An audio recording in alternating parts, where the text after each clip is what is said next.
All right. And we're live. Welcome to paraglidingtalk.com. I'm your host, Robert Michiels. Glad that you're here. I'm excited about what's going on this episode with George Steinmetz. He's going to join us from Nat Geo. Pretty excited about that. He is logging in as we speak. He's sorting out his sound. What's going on here? All of a sudden, I got some sound here. Glad that you're here. If you're just logging in, make sure that you make some noise in the chat because your name is being written down and you could win something when we spin the wheel. We're going to give away a t-shirt tonight for paraglidingtalk.com. So I'm glad that you're here. George's with us. George, so glad that you made it. I'm going to do a little commercial stuff here. We're going to do some order of business, and then we're going to get right into business. If you don't know who George is, you're going to find out very quickly that this guy is the epitome of master adventures. And we're going to have a great time tonight. I am super excited to have him on. So grateful that he responded to my email and is with us. He even cut his dinner short so that he could join us tonight. So really appreciate that, George.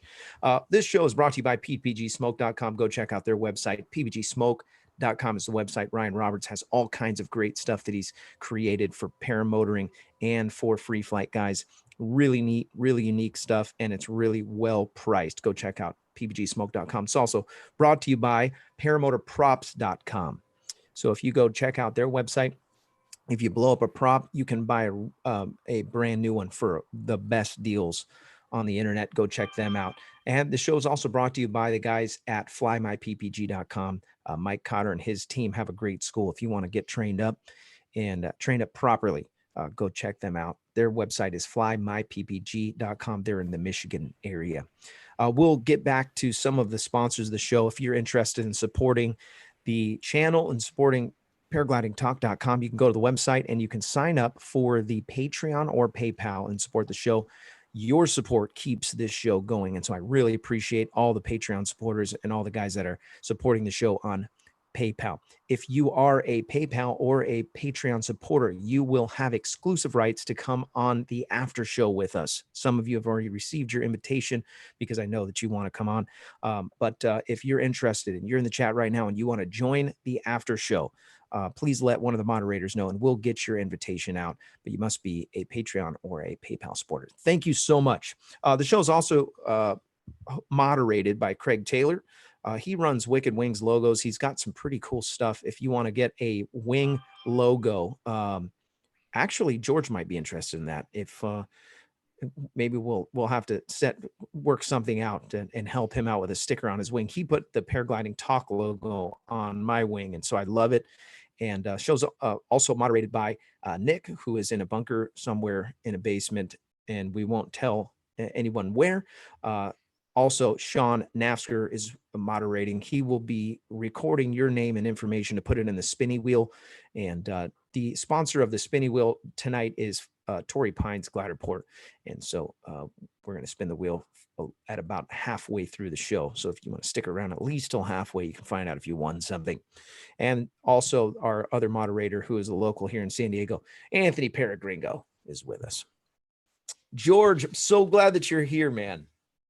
I don't know if I could, I've kind of steamrolled through all of our logistics. Is your mic working? Are you good? Can you hear me? I think so. Can you hear me? Yes, I can. Excellent. He made it in right at the last second, so we didn't get a chance to sound check. Just to give you a heads up, rules for the show, we don't promote any particular brand.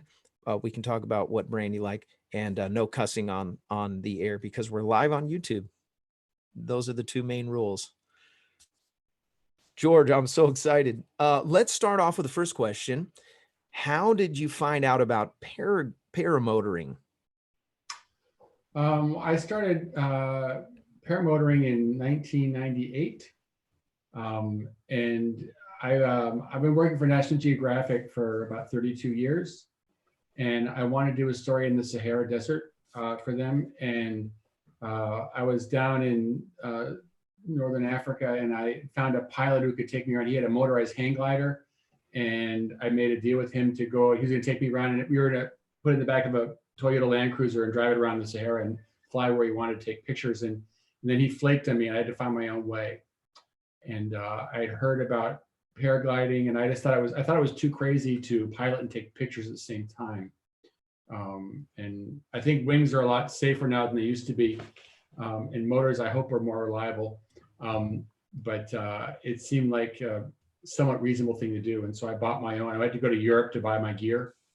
And I went to the Sahara for about 6 weeks. And I was surprised that I came back in one piece. And I've been doing it ever since. Oh my gosh. Okay.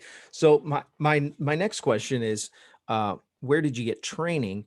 And in 1998, there wasn't a whole lot of people that were offering schools or training. And so you're kind of one of the pioneers of paramotoring, from what I gather, because I mean, wings only date back to early 90s, really. Yeah. Um, And glider motor wings are a little bit rare too. It was hard to find motor wings. Yeah. Well, so where did you find a setup, and who trained you? Well, I went to Europe to get the gear. All the good gear was made in Europe, and so I went to France and I met a guy became a close friend of mine, and we went to Germany to Fresh Breeze. And back then, the guys who owned Fresh Breeze, it was like two guys in a garage, and we actually had lunch in his kitchen, and we bought the stuff and a bunch of spares. And then I bought a wing. It was a French company, like it was called like para. These weird French motors. They weren't very reliable, but there was a very elegant looking but poorly designed motor. And they made good wings. They had wings, and so I bought a wing in Paris, and I did my first flight outside of Paris on my 40th birthday. And I'm 62 now, so I've been flying, off and on for 22 years. Oh, nice. That's amazing. You've got some of the photographs that you have are just insane. I brought my wife in. She's not normally really interested in this show. I'm just gonna, I'll shoot straight with you. And when I'm prepping and putting stuff together, sometimes I'm putting hours before organizing questions and all those things. I couldn't help it. I watched, it was like a little mini documentary about you on YouTube. It was you speaking to a room, and you were sharing your photographs. And I paused it and I grabbed my wife. I'm like, babe, you have to see this. This is insane. These pictures. I don't know how much I can share on here because of copyright restrictions. On the copyright, you can do what you want to do. It's okay. Okay, so there's a way that we can screen share, and I don't know if you're savvy with doing it or not, but or if you're savvy with Zoom, but it would be great if you've got some photos that you want to share, and I've got some stuff dialed up that I will share. Actually, here I can pull this up now, but I have a series of questions I'm going to ask you, but I want to share some of the pictures while you're talking about those stories, just kind of like what you did when you were speaking. So the guy that you met, he gave you some training. How much time did you spend on the ground before you actually got up in the air? And then obviously I started paragliding. I mean, first, basically you fly the wing, you don't fly the motor. And so right. I was living in Southern California at the time, and I went down to Torrey Pines to do my first flight. I did a tandem flight off the cliff there. Nice. And I was just stunned by the view. I mean, to be flying, everybody here is a flyer. So with the first time you fly, in a harness, and it was a tandem flight. So I was in the front seat, and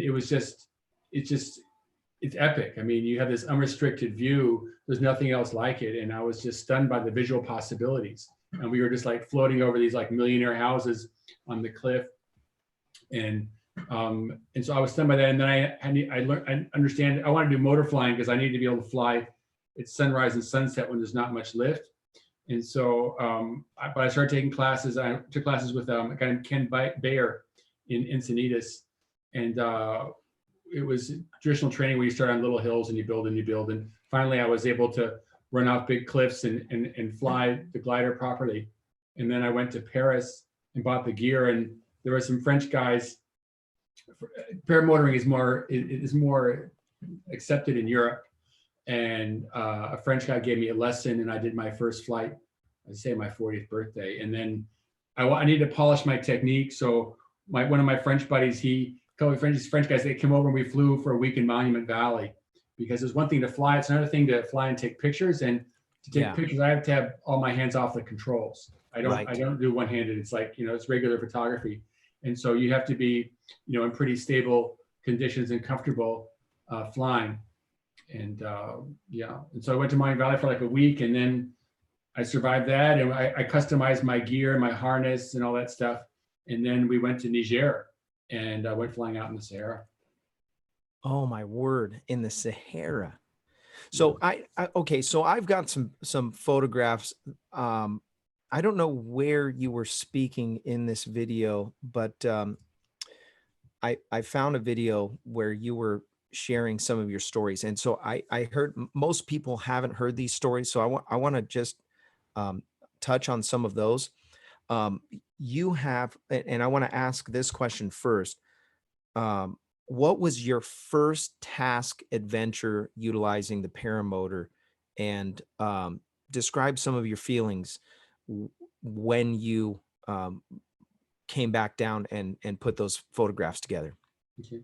Well, I mean, one of the first things I really wanted to photograph with the glider was in Niger, there are camel caravans that carry salt out. There's an oasis in the middle of the Nigerian Sahara where they mine salt, and they have caravans of hundreds of camels that go in. It takes them about 2 weeks to get to this oasis, and then it's about 2 weeks to get out.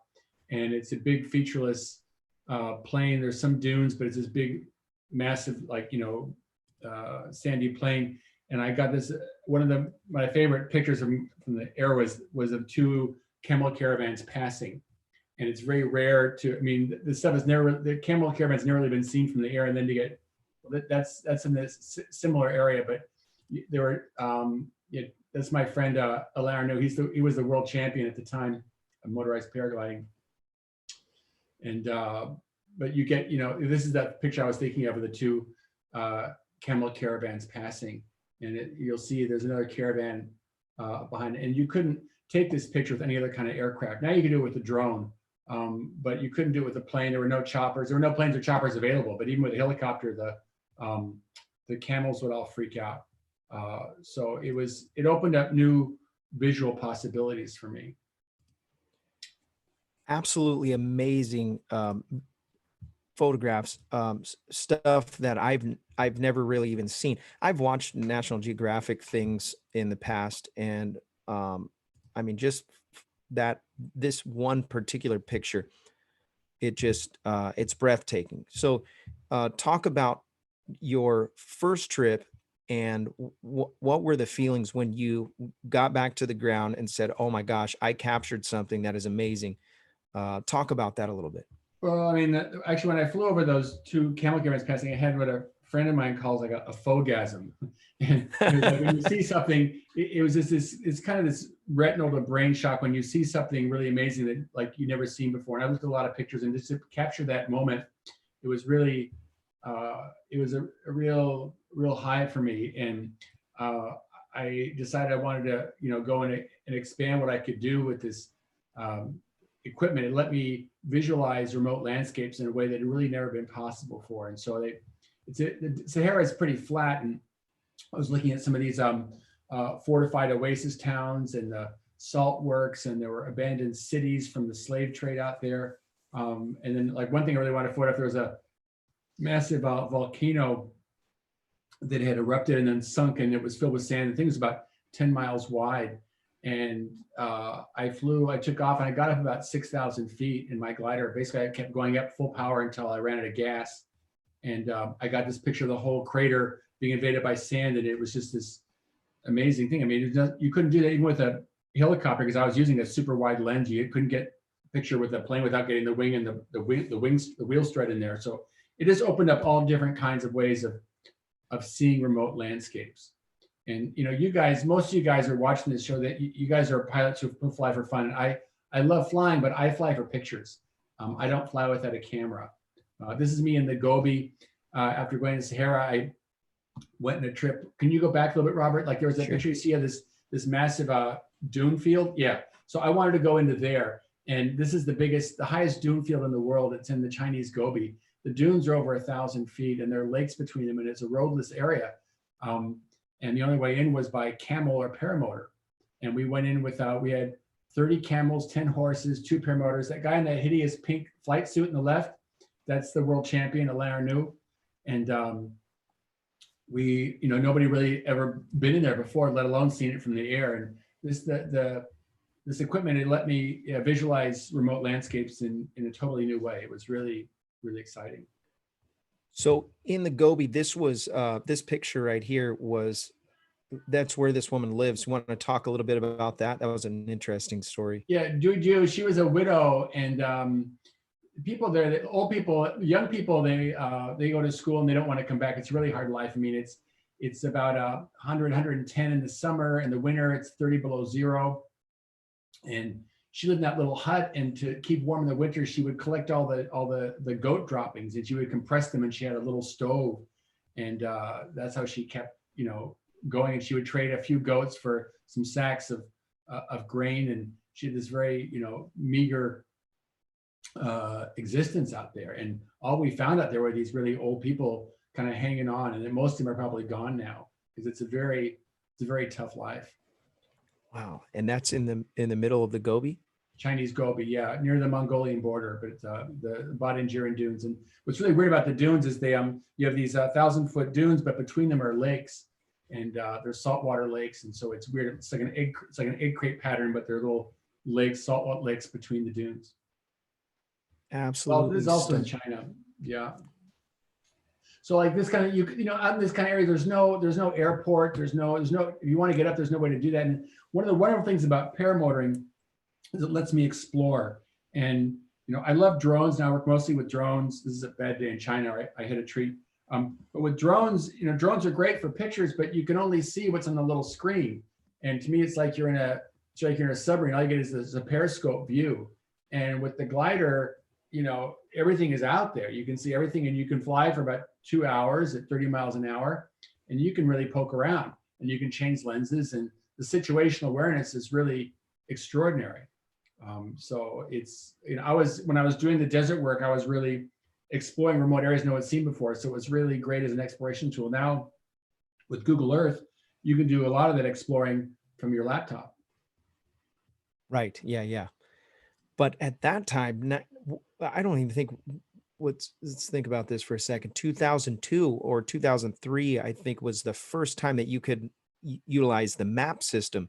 It wasn't until 2005, 2006 that you were actually able to go Google Earth hunting. So you had no idea what was going on in some of these terrains. Well, I did my homework. I was hardcore. And so I would get, actually, I really like maps. I think maps nowadays, people think like maps are old school. And I think they're actually missing a lot of information on maps. And like when I was working in the Sahara, there was no Google Earth, but there were these I got these French maps made from the colonial era, and they would mark the different dune forms. They had special little markings for different kinds of dunes, and they would have all the wells marked and how deep and how deep the water was and how salty it was. There's all this information on maps. Maps are interpretive things, and there's a lot of interesting information on there that you're not going to find on satellite photos. So I use maps, and then in some areas I had some friends at NASA. I made some friends at NASA, and they would give me satellite data. And so I would go and get these massive files. I mean, the computers are older, but I get these 100, 150 meg files. And it was like, this kind of data. And I would zoom in, and it was like each pixel was maybe like 10 square meters. But I could go and I could find stuff like, what's the blue? What's the white? Oh, what's this little like stop, like right there. Like at this, I'm pointing at that lake, and you say, ooh, what's that? It's a lake out there, a lake in the middle of the empty Court of Arabia. So I drove out there to check it out. Wow. Now let's talk a little bit about the safety aspect of this, because obviously you want to make it home if you're going to bring your photographs home. What were you doing for planning to make sure that your adventure was going to bring you back home?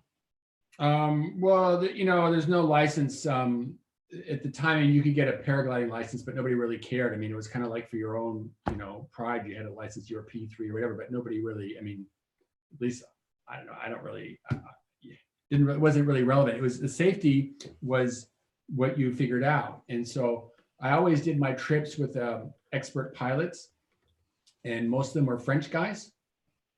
And there were two, Alain knew another guy who taught me how to fly, Francois Lagarde, and I took them on virtually every trip I made for 17 years when I was doing most of my paramotoring. And we would figure it out. I mean, if I wanted to fly over water, we'd always have a boat. I wouldn't fly over big expanses of water unless we had a boat with the motor running and somebody with a radio in it to pick me up in case I went down.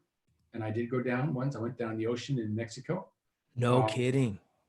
Flooding whales, and the motor quit. The motors are not that reliable, and the motor quit over the water. And I tried to glide back to shore, but I came in short. But like in the Sahara, we'd always have a radio going, and we had we didn't use just handhelds. We had our radios with bigger antennas, like whip antennas, so that we'd have 10, 15 miles range. So if I was out far, I could be in contact. So then the ideal thing, if you're going far, is to have two gliders in the air at once. You have like a wingman. So if you go down, they can spot you. So you just you figure it out. If it's, generally, when I go to the deserts, you can take off and land anywhere. So they're pretty safe in that regard. No GPS devices at that time. I had an altimeter. I had a Vario, because when you get up high, it's hard to see whether you're gaining or losing altitude. I had a GPS, and I would, mark the point where I took off. So if I got lost, I would know where to go. And then I had a radio, and that was, it was it. The problem in the desert, if you go down, I mean, some of these areas are really hyper arid, and it's, over 100, 110. So you might not be able to get back to camp. And so it really hazardous terrain like that, I'd want to fly with a wingman. Wow. So these guys, and we're gonna segue in just a second. These guys, you would reach out to them, you'd tell them, hey, we're going on an adventure. I need some help. I need a wingman. Would you reach out to them about how you were going to strategically set up these adventures? And in that, is there a budget that Nat Geo would provide you to go out and do these? Yeah, that's a good question. Like when my first trip, I was really worried about the expense, because it is expensive. I mean, I had to pay my wingman, I had to pay him a couple $100 a day, and we had to have 3 or 4 cars. And when you want good 4-wheel drive cars and guides, it costs us over $1,000 a day to be basically car camping in the Sahara. And you go out and you do that for, a couple months, and it's expensive. I had to get them. They actually bought my gear. I mean, I was there on expense account, but they bought my motor, my wing, all my stuff, and my radios and all that shit. And I was worried about the cost. And I was talking to a friend of mine, a photographer friend, and I said, it's really expensive. And he said, George, he said, somebody's gonna have a budget, and it's gonna be a number on what you worry about being over budget. That's a number on a piece of paper in somebody's drawer. But this is your life. Right. And so, if it costs too much, it costs too much. That's their problem. It's not your problem. You tell them what it costs. And it wasn't like the French dudes. They're into a different kind of safety. Like when I started out flying, I felt like I had to have a reserve because I was worried about if I get into turbulence, my wing collapses. The wings are not that as safe as they are now in terms of self-recovery. And I was worried about, catastrophic wing failure. And the French guys taught me that it was really stupid to take a reserve, because basically it made you less airworthy. You're trying to run with this thing banging off you, and it's more weight. And the lighter you are in the sky, the safer you are. And so I got really pragmatic about safety. Like I didn't carry extra water, because water was, that was a couple extra kilos, made it harder to take off in the sand. It would use up more fuel when I'm flying to keep it up. So totally minimalist. You strip it down. It's kind of like Alex Honnold, that guy went up El Capitan in 3 hours because he didn't have any safety lines. The safest way was to go ultra light. Wow. And that was it. You have to be really careful. You have to make these decisions carefully about what to do and what not to do. But that's why I liked having another guy with me to work out some of these safety issues and figure out every situation was unique, and we had to figure out what was reasonable. Absolutely amazing. Um, I've got another picture I'm going to share here. This is you were using a Cessna. Yeah, that's Alain, the champion on the right, and then the guy in the middle is the pilot. He's a good friend of mine, Henny Rawlinson. And the Geographic, after doing this for a few years, they realized that I could visualize remote places in a new way, and so they want to do a whole special issue on Africa. And I realized the ultimate setup was to have a plane for scouting, and I could fly with the door off so I could shoot out of the plane. But when you want to get down low like this is where you need the glider. You couldn't do this with the Cessna. And so I was basically herding the zebra with my glider, and it was really kind of crazy because I'm flying low, and I got to fly with both hands off the controls to shoot. So I'd be chasing the zebra, and then they'd be running away from me, and then I'd have to go right, like here I went left and then right to catch them. They're kind of stupid. They go in one direction, so I come up on the side because they didn't want to just photograph their butts. And so you're kind of like rodeoing these zebra, and they're running away chaotically, and you're chasing after them and trying to outflank them. It was quite sporty. But if the motor quits, you're going to land on the grass. You can, it's Sure. a pretty safe place to fly. What did you ever figure out what the circles were?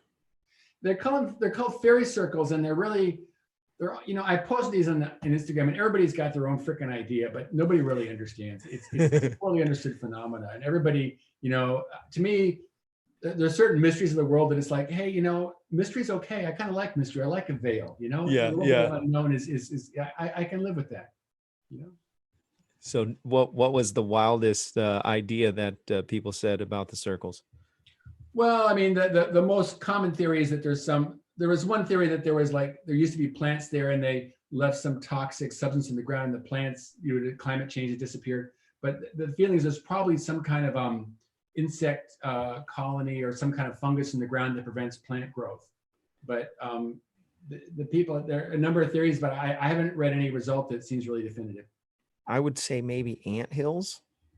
Yeah, but they're not lumps, it's flat. And so Yeah. you might have some kind of weird, like a termite leaves some toxic thing in the ground, but the geeks have looked at it and they can't agree. So I had to ask because I thought it was a pretty funny, you mentioned it in your talk. I thought that was pretty funny. So South Africa had a few things that you brought back, a few really cool pictures. There was one that I liked with this ship, and I'll share this one. This was done from a plane. I wanted to go out there by car, but it takes about a week to get there by car. And so I did it by plane. We had to do a lot of circles. This is with the glider, and there were about a million Cape fur seals on Cape Fria in Namibia. And you get one shot at this. You have to, because when you come down in the morning, they all go into the ocean. It takes them hours to come back. So you get one run at it, and you're flying low, and they're, like a million seals all panicking and running to the sea. And it smells terrible because they're all like, their breath and their farts and everything. It's just like, smells like rotten fish. Yeah. Smells like La Jolla. What's really dangerous is if you have a motor out here, it'd be really bad because I'm not worried about hitting the seals. I'm worried about the seals would have gotten tangled in my glider. And drag me into the ocean, and I would have gotten drowned. Because those seals are really powerful, and with a motor in your back, you're not very mobile, and they would just you can't resist like 50 fur seals pulling you into the ocean. Right. And that would have been a bad ending. Yeah. That is a good point. I didn't even think about that when I saw the picture. So sometimes it means you do all these safety things, and then sooner or later you get to a situation where you have to say, kind of like Clint Eastwood in Do You Feel Lucky, Punk? It's like, do you feel like you really want to picture you have to go forward water? Does the motor feel solid? Do you feel good? I mean, does it feel like karma is with you, or do you feel like, nah, I don't want to do that? And you've got to listen to that voice, because if you don't, you don't come back.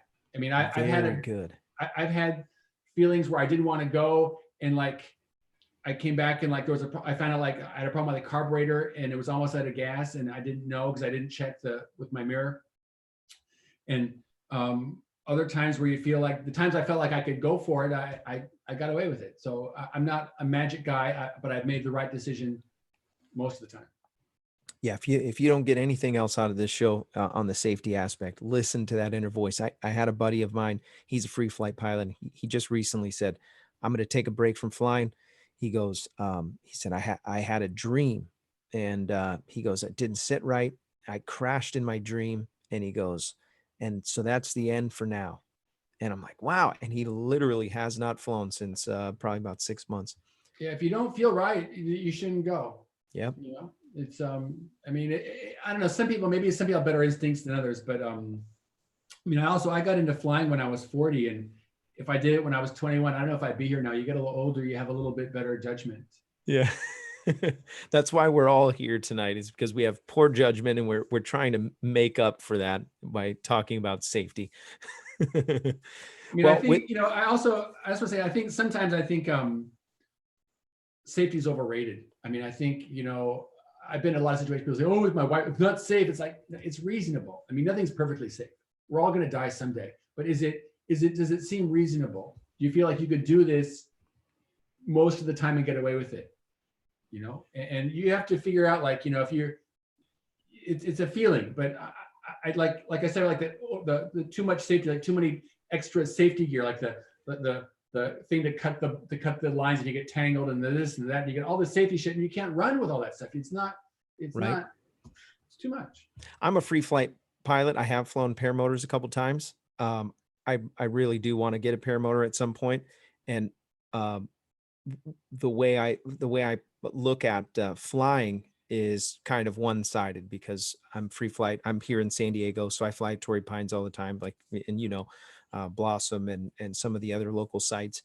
And I, just to take my phone out for a second to take a picture, I feel like I'm taking a risk. I can't imagine going to a third world country, and we're going to talk about some of the danger places that you've gone in just a second. We're gonna do the giveaway. We're at the half-hour mark. By the way, if you haven't made a comment and you're just lurking in the chat, now is your chance to say one last something, and Sean will drop your name in the wheel. Let's do that, and then we'll come back, because I'm short commercial break. So this show is brought to you by the Nebraska PPG. Josh Bowden, he has a school out there. If you want to check out, there's a link in the description for that. Go check out Nebraska PPG if you're wanting to get training and you're in the Nebraska area, or you want to just go out to Nebraska. He has a great school, and now no better time than now. Reach out to him through his Facebook if you're interested in doing that. Show is also brought to you by the Tri-State Skywalkers. If you're a part of the Indiana, Kentucky, or Ohio area, reach out to Brandon McCloud. You can join the flying club. And if you want to start your own flying club, he's a great guy to talk to about that. Show is also brought to you by iFly Indiana Powered Paragliding. If you're interested in flying powered paramotors, no better place to get to proper training than iflyindiana.com. Kevin and his team will get your feet off the ground. So we're going to give away a Paragliding Talk t-shirt. And so if you are ready to spin the wheel, Sean, let it rip. From this moment on, ding, ding, ding. Okay. You're no more off names work. in the wheel. Yeah. I am officially, yes, You're I am. off work. I'm retired. You just All laugh. right. Yeah. Here we go here. You Getting just this figured. punch Getting your this time card. Yeah, cha-ching. Here we go. All right, we got all the names from the chat here. Can y'all see my screen? Yeah. All right, here we go. Gerald Galapagos, or Calapos, donated $1.99. I'm going back to the chat right now. Thank you for that donation. Awesome. Appreciate that super chat contribution to the show. John of the Jungle. John of the Jungle, winner, chicken dinner. Congratulations, John of the Jungle. The Jungle. Maybe we should have mentioned that it was going to be pink, huh? It's a pink Paragliding Talk t-shirt. No. You let me know. John, reach out to me. Go to the website at paraglidingtalk.com and give me your information on what your shirt size is and your address, and I'll send you a Paragliding Talk t-shirt. Thank you for being a part of the show. Really appreciate that. Okay. Gosh, such an amazing guest. I'm so excited. Okay. So, George, you went on some adventures that were incredibly dangerous. I was listening to your the talk where you were talking about going through the drug trafficking corridors. Why don't you talk about that? Yeah. Yes. Yeah. I don't, I just want to say, like, I'm not a I'm really not an adventure dude. I'm just kind of a very determined photographer. I was interested in, I was working on this project to photograph deserts. I had a good time in the Sahara. I went to the Gobi, had a good time. I got good pictures. And I decided that I wanted to go to all the, I can't say the word, the effort, all the freaking deserts in the world. Yeah. And I was interested in extreme deserts, places where there's like almost zero precipitation, because they look very surreal. And one of them is in Iran. And there's a place that's it's called the Lut, L-U-T, and the Lut is, some people say it's the hottest place on earth. They have recorded like 140 degrees surface temps there.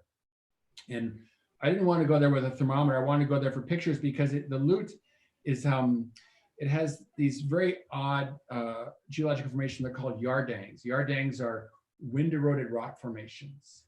And the Lut has the yardangs there. Some of them are like 100 miles long. They're these long, muddy ridges. What has happened is Lut's a big basin, and they get really strong winds there for about half of the year. And it's kind of like somebody put a sandblaster on a piece of balsa wood, and you get these long ridges of the slightly harder mud. And these ridges will go on for like 100 miles, and it looks like God kind of raked the Lut. It's these long corridors, and they're all lined up perfectly parallel. And nobody lives out there, and it's near the border of Afghanistan and Pakistan. And there's a lot of heroin that gets smuggled through Iran to Turkey and Europe.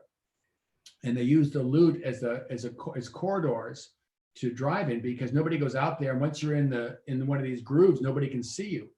And so it was a really, I wanted to photograph it as kind of a geology geek. And the heroin guys, I mean, if they saw me out there, they don't, the penalty for heroin trafficking in Iran is death. And so if they see anybody out there, they just shoot them. I mean, there's no question. It's kind of like drug cartel zone. And so, and I was out there flying with my red paraglider. And so it was kind of like, I was hoping there was somebody out there, because this is the Lut. It's like target practice. So we were required, because it's Iran and I'm an American, was required to have, as a cop, go out there with us for security. We couldn't find any cops who wanted to go, because it was like, it was a dangerous duty. But we got to go out there for like one afternoon. I had a really great time with it. I went back there a few more times because it's just so freaking surreal. Yeah. So tell I wasn't us out there for the danger. I wasn't out trying to get shot at. It was like, I really wanted the picture. So you got some pretty amazing pictures there. On that particular adventure, you were you had an encounter, and you guys thought, okay, you know what, this is deadly. Why don't you take us through that, and I'll share the photos. Well, I mean, I had a number of, I had a wreck out there. I messed up my hand. My finger here is permanently crooked because I had a bad crash, and it went like 90 degrees to the left. And you don't go to the hand doctor in Iran. I just kind of straightened it out and went flying again. But it was really painful. And I kept getting arrested. We were getting arrested for spying because I'm an American. And this is when George W. was president, and the U.S. had already invaded Afghanistan and Iraq. So the Iranians were quite nervous. And as an American guy flying around, they have the rocket testing out there, and I was flying around the rocket testing range with a glider, and anyway, we got arrested for spying 3 times, and finally their arrest orders put out the 4th time, and I was told this time they were really serious, and so we had to get out of the country fast. We had like 24 hours. Apparently they were sending, it was old days, they were sending out like, oh, this is in Algeria, another time we went away from the cops. But we had to get out really fast. We had a similar thing in Algeria. We couldn't get permission to fly from the military, so we were able to get my gear in there, luckily. But then we had to stay like a step ahead of the police. We had to fly in remote areas because we didn't have permission. So, so I kind of divert. I didn't realize that was a different place. I was trying to show the picture at the same time as you were telling the story. So what happened? You had to leave the country, you said.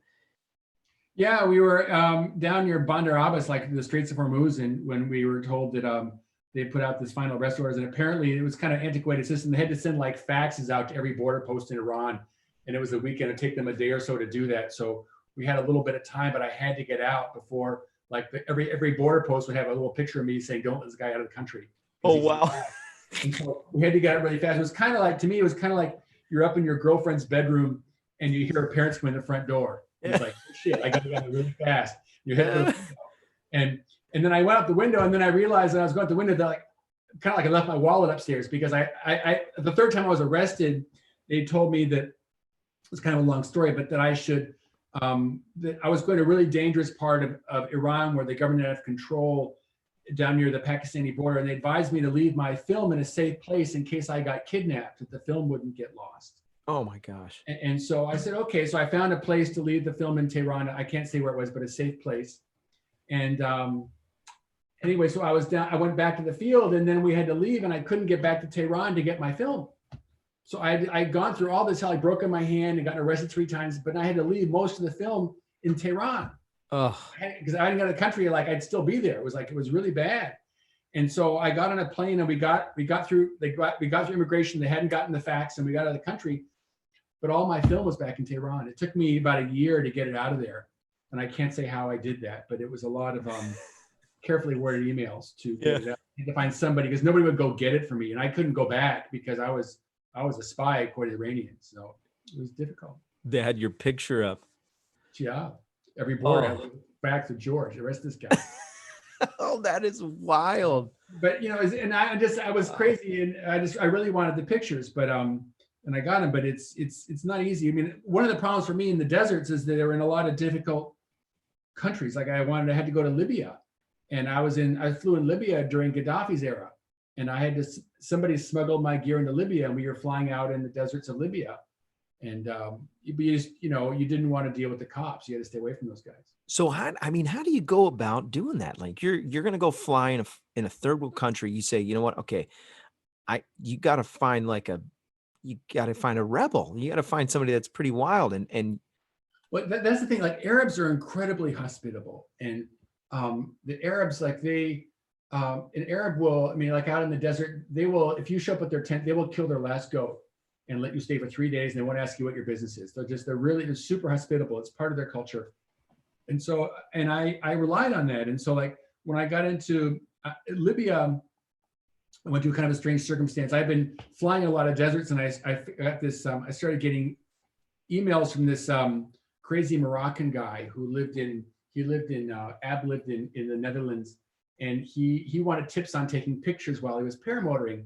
And so we were exchanging things. And then he finally sent me a picture of him flying in Libya. And I said, wait a minute, Libya, how do you get permission to fly in Libya? He goes, oh, the border guards are really lazy. I drive my Land Cruiser down from Holland, and I tell them at the border, it's a generator. The motor's a generator. And I put the propellers under the seat. I tell them the wing is a tent, and they're bored. I give them some tea and a pack of cigarettes to let me go. I said, well, geez, I'd love to fly in Libya. Could you do that with my gear? He goes, sure, just FedEx me your motor and I'll take it down for you. So I took him up on the deal, and I sent him my stuff, and we arranged to meet him at the border on a certain day. And I was able to get a visa for Libya, and I flew in to Tripoli, and I found a travel company to give me cars. And I had dinner with the guy who ran the travel company, and he said, well, where do you want to go? And I said, oh, I want to go to these places because I want to go flying there. And he goes, well, how do you plan to do that? And I said, well, I have my aircraft's coming across the border tomorrow morning. And Arab hospitality, he had to sort it out for me. And so he found like a safe house for me to assemble my gear, and they take care of you because you're their guest, and they have this incredible hospitality. And the Arabs, they've done that for me like time and again. It's just they sort you out, and you have to find somebody who's a Confederate. Like even in Iran, when I was in Iran, I tell you, like I screwed up my hand. I had a crash landing. I screwed up my hand, and the Iranians, they saw that here was this crazy American who was willing to risk his life to photograph how beautiful their country was, and they got emotional about that. Really proud, And so then I had like a team. I had like these guys who were, they were on my side, and so this is like the beginning of the iPods. And remember you had the iPods it used to have like a song counter, like your favorite song would come up. Yeah. Well, I recorded put 1,000 songs in my iPod. The favorite song in there was Mission Impossible, the theme for Mission Impossible. Oh yeah. There was a TV show in Iran that was very popular. They called it Mission. And every time we would see a Revolutionary Guard post on the horizon and we were going down the road, we had to stop. They'd say, Mission, Mission. They want me to play Mission Impossible over the radio because they were like, yes, it was like we were trying to get through the forces of evil. And they were like my buddies, and I couldn't speak Farsi, but they knew Mission, Mission. And they really got, you get this esprit de corps. And one of the wonderful things about paragliding is it looks really cool. And you're the adventure dude. And when they say you're risking your life to photograph their place, and it's really nice with digital, you can show them the picture with digital. It's really nice. With film, you couldn't do that. But Sure. they get that you're trying to see their world in a new way and you're risking your life for it. And you get this incredible team spirit. And that happened to me even in China. I had a team we were outrunning the cops in China because they got what I was trying to do.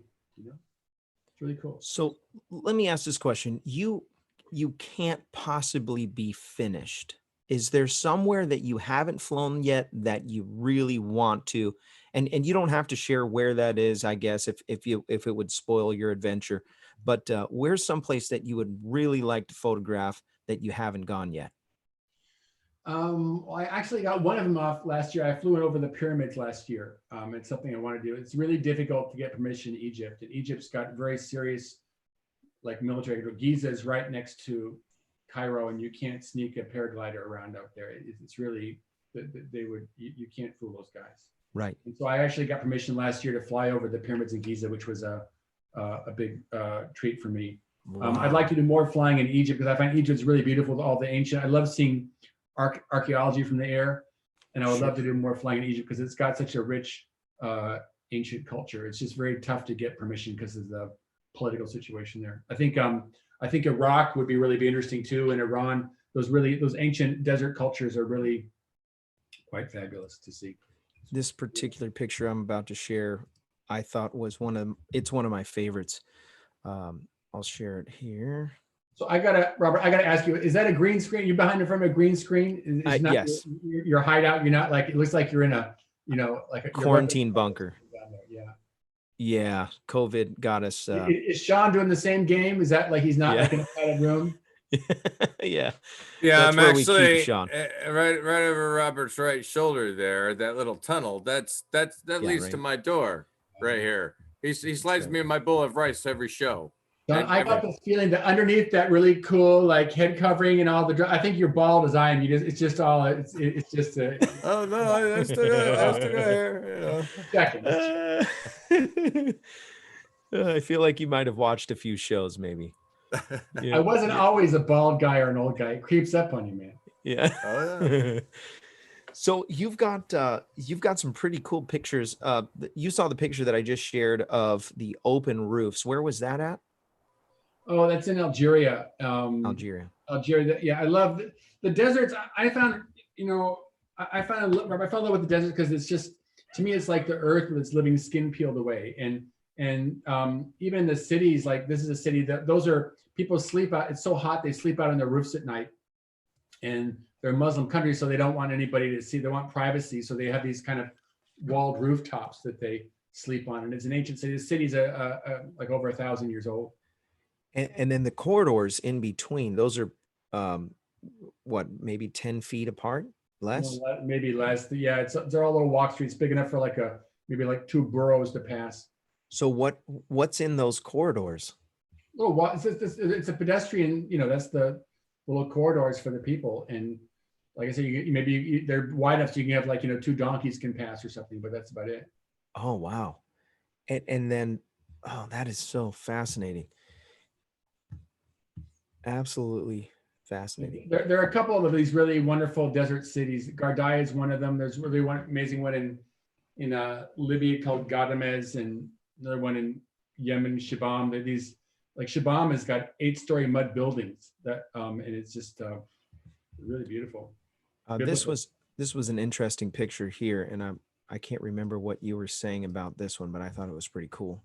Oh, that's in Algeria. That's one of the things I really want to photograph out there. That's this is an ancient irrigation system, and it was actually started in Iran a couple thousand years ago. And they found somebody dug a well at the foot of the mountains, and there was a spring there, and then they follow the slope of the hill, the desert slope down, and they have it come out in a garden maybe 10 miles away, and those little holes, it looks like the earth got attacked by a sewing machine, but those are the holes they use, kind of like manholes, to access the underground aqueduct. And the aqueduct could be anywhere from 10 to 100 feet down. And oh wow, there are these specialists who have to go out there every, I don't know, 5 or 10 years and clean out the aqueducts because they get mineralized over time, kind of like plaque in your teeth. And these guys go down the holes, and they, on a little, sometimes they have a little winch, they have like a little foot and toe holds carved into the walls of the vertical shaft.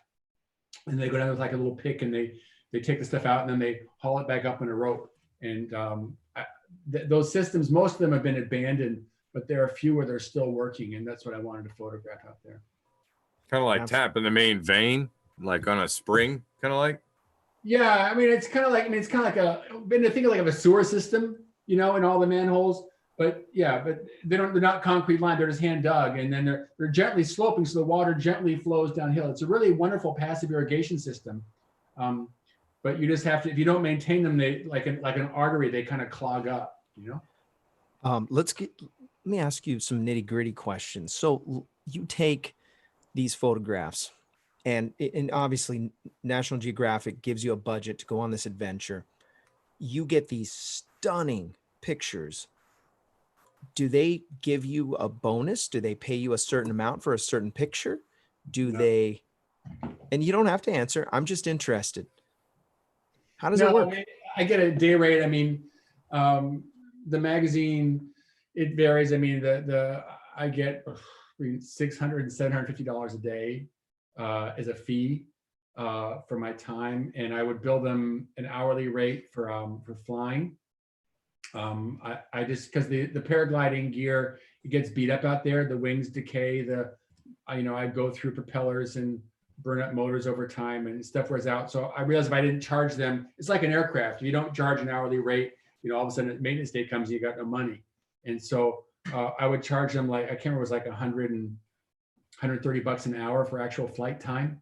And so I bill them all the stuff, and then I go out and do that, and I get, I'm not doing this to get rich. This is how I make a living, and you do it for the pictures. And they determined that I was uninsurable, but I had to sign all these waivers. So if I died, I think they'll give my wife like $10,000 or something. But it's not you just basically, you go out and do this because you're passionate about it. It's what I wanted to do. Absolutely amazing. It's just try and structure the deal so you don't go broke doing it. But I think, I would have been better off if I hadn't bothered with the glider. But I was just getting them to pay for my shit, and I was happy. Sorry, I said I've got you have actually a little bookstore on your website, and I'm going to just go there real quick. I'm going to screen share this. You didn't ask me to do this, but I would like to send some people your way if they're interested in picking up some of your work. And I think it is absolutely worth it. So here's the website is georgesteinmetz.com. If you look at it closely, he's got some really cool stuff under the images. You can kind of go and take a peek through those. And then there's all the information that you need. I'm not going to spoil it. Go take some time and look through these. There's some really cool pictures. I've done like 5 books, and there's one on the deserts, is Desert Air, and it's a compilation of 15 years. The best, it's the most thorough thing ever done on the world's deserts. And if you really are into like epic paramotoring pictures, that's a good book to get. I get like $2 a book. I'm not making any money here, but I'm saying if you're into paragliding pictures, that's a pretty epic book. I've got a new book out. This came out this week.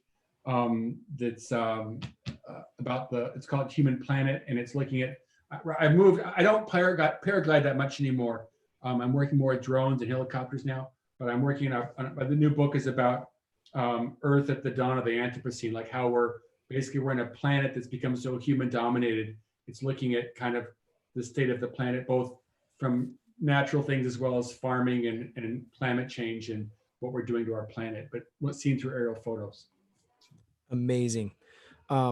So while this is going on, some of the guys are posting these links in the description. So if you're looking for those, look in the description. I do want to say thank you so much for all the contributions. My wife texted me just now because I haven't been looking at the chat. So many people giving contributions to the super chat to keep the show going. Really appreciate that.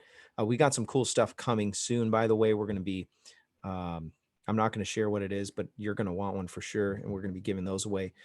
Thank you, BGNH. He donated $24.99. He said, pretty sure Aaron will reimburse me. And my mom donated a couple times. My wife donated a couple times. Gerald donated again. And he actually paid for your cuss word. So Gerald, thank you.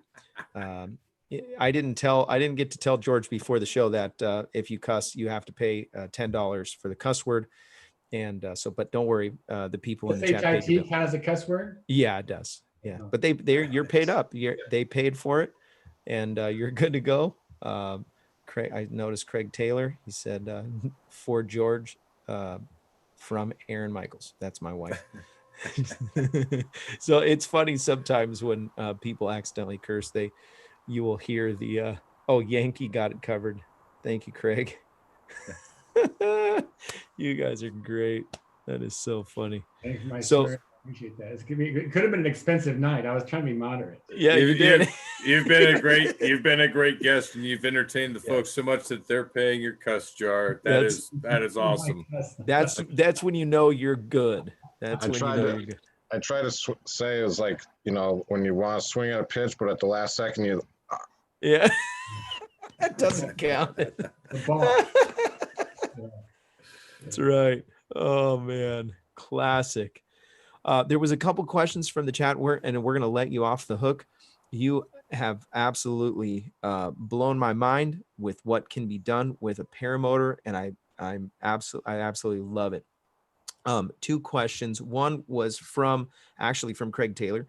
Earlier, he wanted to know, this is before the show, he wanted to ask some questions about the Antarctica trip. And maybe some preparation for that. We have some guys that fly here in the northwest or northeast, I should say, and they look like they're freezing. And so I'm sure they're interested in knowing what you can do to continue taking photographs when you're below zero and fly a paramotor. When I worked in the Antarctic, I didn't fly the glider. I went down there. I got a grant from the National Science Foundation, and those guys are very safety oriented. And I realized if I wanted to go and fly the glider, it would freak them out. And they probably would just say no. It wasn't. I had to send an application. You couldn't negotiate. It's like either they would say yes or no. And so, and also they had helicopters down there with heaters in them. And so they gave me heaters.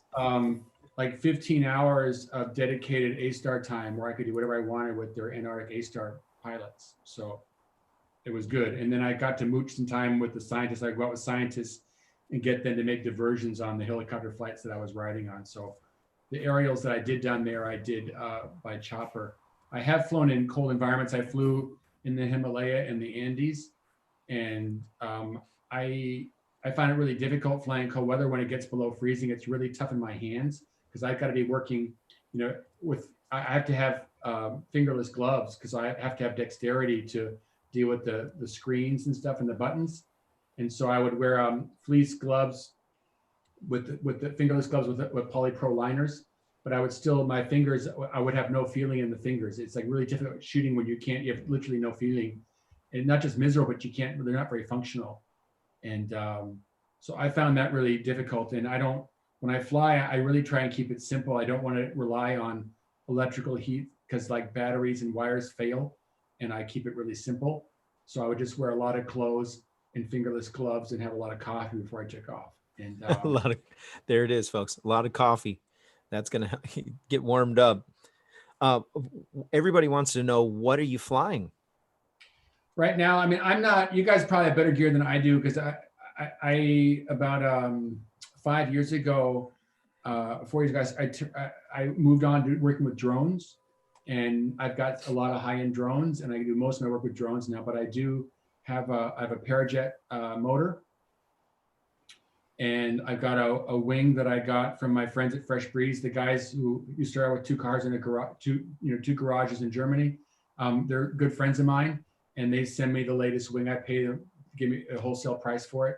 And I have a new wing, and I think it's made by, I don't even know who makes it. I think it's made by, like in Korea, but it's got the little batten so that the front end, the leading edge stays open. These new, you guys probably guess they're old, but to me it's new, that these little springy things that keep the opening open.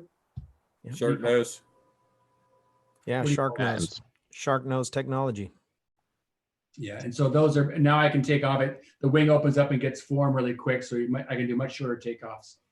It's really nice. What about free flight? I have to know. Do you still aspire to go and fly a Tory? I don't. And yeah, David Jebb took me on my first tandem flight, and I really have a great respect for free flyers. I love reading about these guys doing, like, especially like these crazy guys who are flying in the Alps, and like doing the Transalps, or flying in the Himalaya. And to me, it's like surfing invisible waves. And I just have great respect being able to read the skies and anticipate that. It's just not what I do, because I need to take pictures. And when those guys are flying, the light sucks. And I need to be flying at sunrise and sunset. So I need a motor, and I can't motor at those altitudes. I want to fly those altitudes. I buy a bottle of whiskey for the head of the Pakistani military and get a chopper. Yeah. I'm about pictures, and it's not, I really have great respect for the adventure pilots, but it's just not what I do. I'm there for pictures, not for adrenaline. And I don't want to put that down. I have great respect, but it's just not what I'm there to do. Yeah. I love it, man. So cool.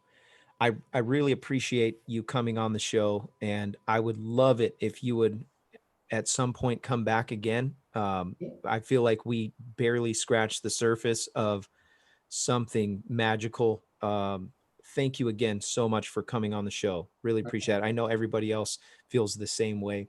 I do have to mention 2 more sponsors. Lone Star Paramotor, appreciate their contribution to the show. They are a sponsor of the show. Lone Star Paramotor has a great school. If you want to go get signed up for paramotoring, you can do that. If you're in Texas, especially, reach out to Ron Turan, and there's links in the description. Show's also brought to you by Torrey Pines Glider Port. They sponsor the show.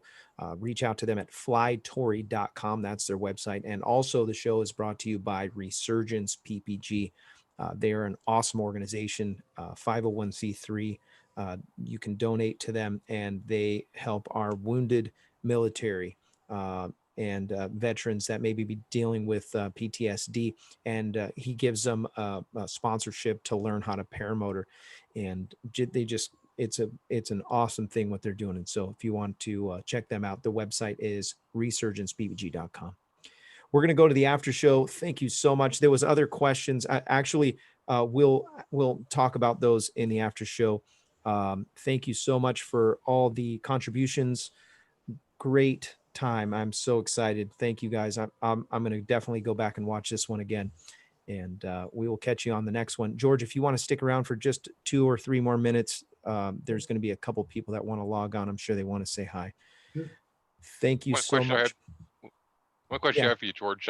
We've got to ask, what kind of cameras and glass are you using for these pictures? Well, when I was working with film, I shot with Nikons, and the deserts are really tough on cameras. And so I would go with like 4 or 5 bodies, because they would die. Typically what would die is the motor drive. The advance would die because you get sand in there. And now I use a Canon system, and I use Canon digital. I use a Canon RS and 5D RS, and it's got a 50 megapixel sensor, so I can make big, like 5-foot wide prints. And for lenses, I prefer zoom lenses, because it lets me, my favorite way to shoot is like, if I'll find like interesting situations, I'll fly towards it. And as I get closer, I'll kind of zoom out. I have like a point of interest, and I'll zoom out. So the perspective becomes kind of plastic, but you have the whole variety of widths as you come in. And so it really increases the yield of what I can get. I mean, I'll get a lot of pictures, and it's it's usually like now I'm using a 24 to 70 millimeter zoom, And when I was doing the early desert work, I liked a wide angle zoom. I like people to see like this desert's really big, but I'm finding the 24 to 70 gets me almost everything I need now. I'm kind of wondering what the lens to use, because I do a little photography. I'd like to start doing it from the paramotor, but I wasn't sure what lenses. I've tried a 55-300, and it's just too big of a lens, I think. Yeah, once I get over 85, everything's just too jumpy, the vibration, and it's just not, to me, it doesn't look like an aerial photo. I mean, I want to see I like being able to see a little bit wider. And for me personally, my way of seeing is more wideish. And when you get up with the telephoto, it looks like you could have taken it from a hill with a telephoto. It's not as particular a perspective. So that's why I like the kind of the wideish to medium range lenses. I almost forgot to mention this. The guy who I guess found you and knew that you were a paramotor pilot, the guy's name's Ryan Moore. So thank you, Ryan Moore. Everyone needs to say thanks to him, because he's the one that sent me an email and said, hey, you should reach out to this guy. So we're going to go to the after show. Thank you so much, guys. We'll catch you on the next one. If I don't see you on there, I'll see you in there. Have a good one.